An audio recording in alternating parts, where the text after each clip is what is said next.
បាទជំរាបសួរបងប្អូនទាំងអស់គ្នាដែលនិយមប្រើតាមបណ្ដាញសង្គម Facebook ថ្ងៃនេះខ្ញុំចង់បង្ហាញអំពី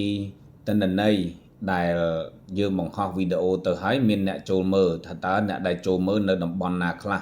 ដែលច្រើនជាងគេហើយនៅប្រទេសណាខ្លះអញ្ចឹងថ្ងៃនេះខ្ញុំចង់មកណែនាំប្រាប់បងប្អូនណាដែលដឹងហើយមិនបាច់ទស្សនាទេតែអ្នកដែលមិនទាន់ដឹងដើម្បីជាការចែករំលែក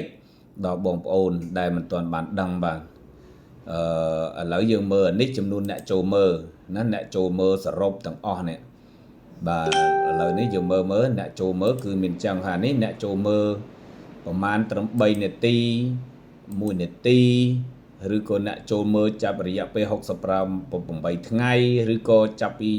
ប្រហែលថ្ងៃយើងមើលតាមនឹងទៅបងប្អូនបាទគឺវាមានទិន្នន័យមកអញ្ចឹងហើយរួចមកអានេះគឺវារយៈ10កំណត់ចាប់ពី15 account ឡើងទៅ view វាលោតមកបានចំនួនប៉ុណ្ណឹងបាទហើយអានេះអត់មានលុយទេព្រោះខ្ញុំអត់មាន account រលុយទេគឺ account ការងារទេបាទនេះបងប្អូនមើលតាមនឹងមកហើយអត្រាខ្ពស់ឬក៏ទាបបាទនេះគិតជាភាគរយអាយុ13ឆ្នាំដល់17ឆ្នាំកម្ពស់ប៉ុណ្ណឹងកម្រិតប៉ុណ្ណឹង18ដល់24 25ដល់34 35ដល់44ឆ្នាំ45ឆ្នាំដល់54ឆ្នាំ55ឆ្នាំដល់64ឆ្នាំនិង65ឆ្នាំឡើងទៅនឹងគឺភាគរយអ្នកដែលចូលទស្សនាខាងក្រោមនេះគឺ women men ហ្នឹងអានោះគឺមនុស្សស្រីមនុស្សប្រុសឯទេបាទហានេះចំណែកអ្នកតំបន់ដែលមើលគឺភ្នំពេញមាន 112.2k បាទសៀមរាបបាត់ដំបងបាងកកបាទអានេះនន្ទបុរីកំពង់ចាមបរសៃអនុកំពង់ឆ្នាំងខេត្តកណ្ដាលបន្ទាយមានជ័យ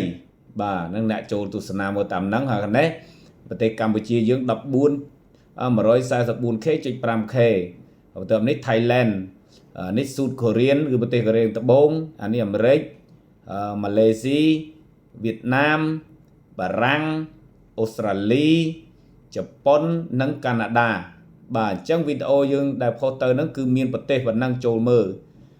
អានេះសម្រាប់វីដេអូខ្ញុំណាបងប្អូនតែបងប្អូនមិនដឹងថាបើបងប្អូនចង់ដឹងថាប្រទេសណាខ្លះដែលចូលមើលហើយតើជនជាតិអីខ្លះដែលគាត់ចូលមើលតែតាមពិតប្រហែលជាខ្មែរយើងនេះច្រើនជាងពួកគាត់ចេះស្ដាប់បើជនបរទេសក៏លោកគាត់អត់ចេះស្ដាប់ណាបាទអញ្ចឹងហើយជាការចែករំលែកមួយសម្រាប់ដល់បងប្អូនដែលចង់ឆែកមើលថាតើpage របស់យើង Facebook របស់យើងផុសទៅហ្នឹងដល់ប្រទេសណាខ្លះដែលគេចូលមើលនៅប្រទេសណាខ្លះ